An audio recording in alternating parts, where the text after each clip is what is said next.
இந்த கருப்பு கவுனி அரிசி நிறைய நோயாளிகள் தேட தொடங்கி இருக்கிறார்கள். சர்க்கரை வியாதிக்காரங்க தேடுறாங்க.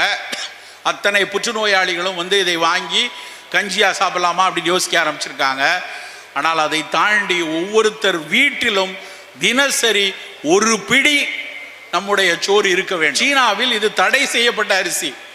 எதற்காக தடை செஞ்சிருக்காங்க? இது மன்னர்களுக்கும் மிக பெருந்தகைகளுக்கும் மட்டும் உள்ளது.